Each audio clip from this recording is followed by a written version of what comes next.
David McCutcheon, who contacted us yesterday, Managing Director of the haulage firm Bullet Express, and Gordon MacIntyre-Kemp, Chief Executive Business for Scotland. Thank you to both of you for coming in, first of all. David, now you are in haulage. This is regular for you, isn't it? People in big companies not paying you for a while. What's the longest you've had to wait for payment? Well, I mean, sometimes it can be as long as 120 days. Generally, that's the last 30 of that is arguing. A lot of times what they'll do is when you go to look for the money on 90 days, if that's what you've been forced to accept, which is few and far between with us, but it does happen.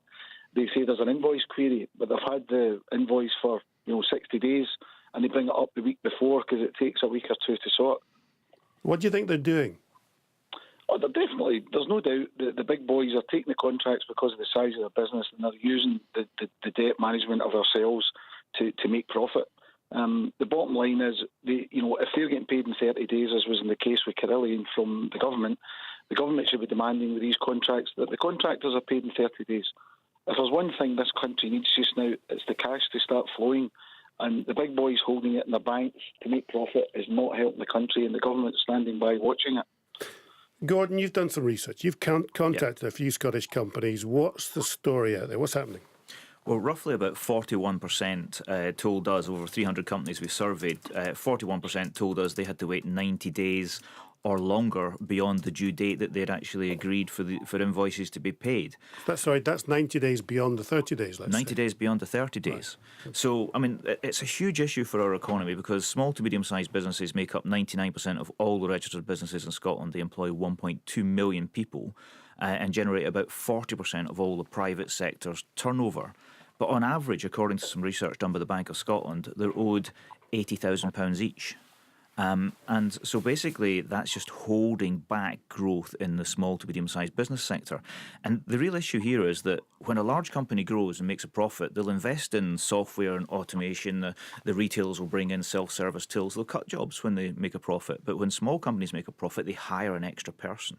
They grow their company, they look to sell more. And so the real growth engine of the Scottish economy is the SMEs, not the big companies, and we're not really focusing on there. So I agree completely with what David's just said there in terms of big companies really need to speed up the economy and speed up their payments. David, there's Gordon there saying in his survey, people were saying they had to wait beyond an agreed amount of days. I mean, is it just that late payments are so ingrained in UK business culture that you almost learn to live with it or accept it? Or just, what are the rules? I mean, had to wait beyond an agreed time. That says to me that someone's breaking a rule somewhere. Well, again, it's quite commonplace what Carillion were doing is to get tendering for major companies like this, they would ask you to register with them with all your insurances, etc., the normal stuff you would expect. But part of that will be that you have to agree to 60 days. And then when you go to tender, it's the way they get round the rules. It's immoral to do it, but it's not illegal. But they get round it by the fact that you've registered and agreed to 60 days. If you don't register and agree to 60 days, you don't get to tender. The other one I've seen quite commonplace is you go to a large tender document online, fill everything in, you get to the payment terms, and it will say 30, 60, 90. If you click 30, it says you can't go any further. That's commonplace. Hang on a minute. You're booted out of the tender process if you say you want paid in a month? Yes. That's happened to you? Yes, absolutely. Gordon, well, there you are. You've got big companies holding onto the cash because it's in their bank, it reduces their overdraft charges and their interest.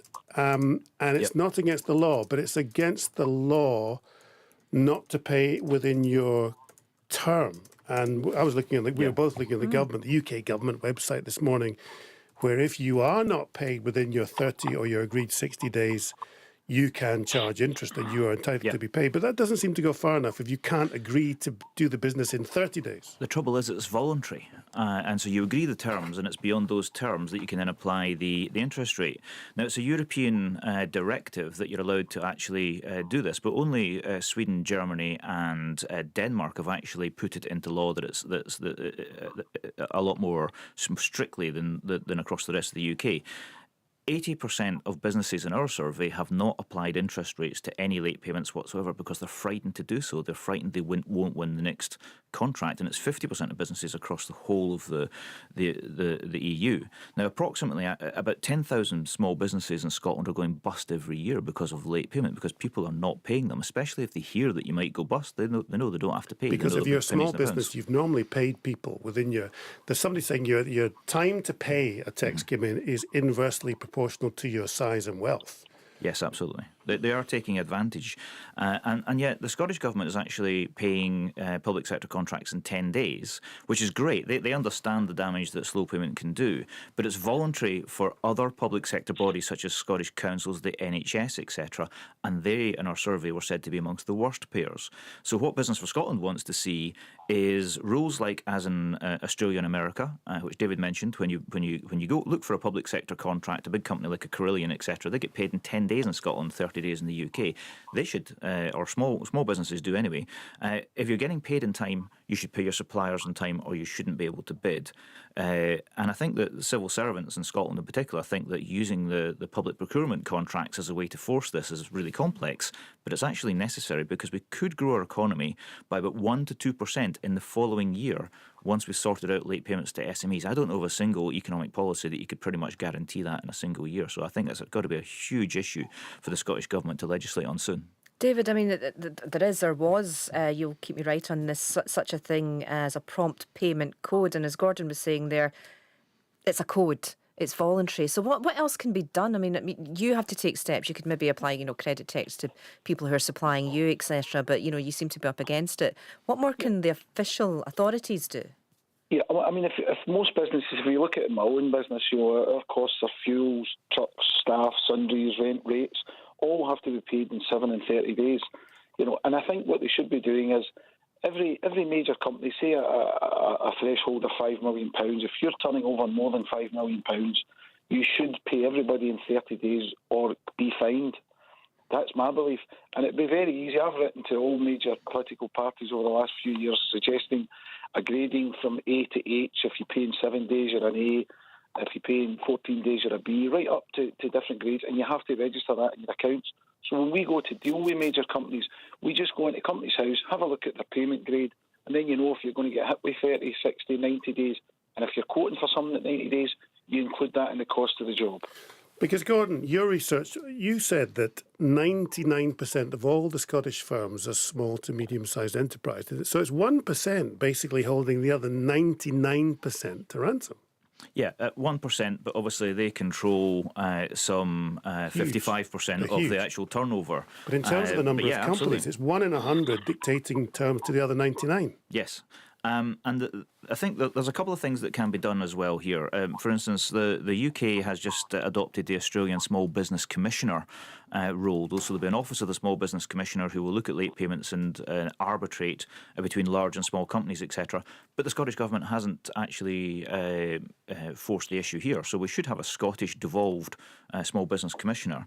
The other thing is that Norway in particular, who are not in the EU, have taken the EU directive and they've really they've really enforced it and made it actually mandatory that you pay interest rates. So, for instance, every 6 months they set the interest rates, and from the 1st of January, it's mandatory to put 8.5% interest on any late payment beyond the payment terms. So there are international examples out there that we can follow, that we can put in place. But David being a haulage company I heard an example the other day in a conversation with a haulier where he had a multi-million-pound contract with a company, and this company is so powerful it said, we'll pay you twice a year. But don't worry, we won't damage your cash flow, because what we'll do is we'll let you borrow from us against our invoices and we'll charge you a very low rate of interest on that. So it's beyond the pale of what's actually happening. And if we actually are focusing our economic policies, as I think we do at the moment from London, on big companies and hoping that big companies and FTSE 100 companies will grow, we need to switch it, and we need to look at SMEs who are close to the communities they work in, who will employ more people when they grow, and who really can be the growth engine of employment, of better jobs, of more jobs and better paying jobs. And we've got to really focus on them, and this is the first thing we've got to do. David, you said you'd written to some MPs and MSPs, I think. Just remind me what you think needs to be done to protect companies like you. Well, I think we need to know what these major companies' payment terms are, and at the end of the day, we all know if payments are late, we're entitled to charge interest. But that's laughable, because as soon as you do that, you've lost the customer. The government has to bring it in as law, as a colleague was saying there, it's happening in Norway or Sweden.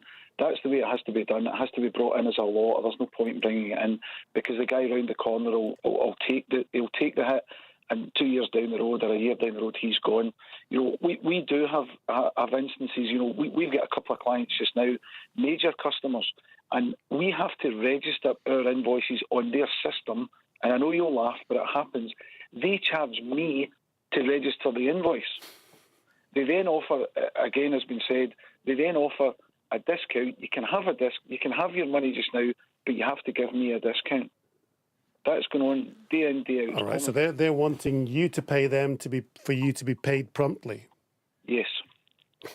Okay. We'll come back to this. Utterly fascinating. So, yeah. David McCutcheon, MD of Bullet Express, Gordon MacIntyre-Kemp, Chief Executive Business for Scotland. Thank you. We'll come back to this topic. Thank you.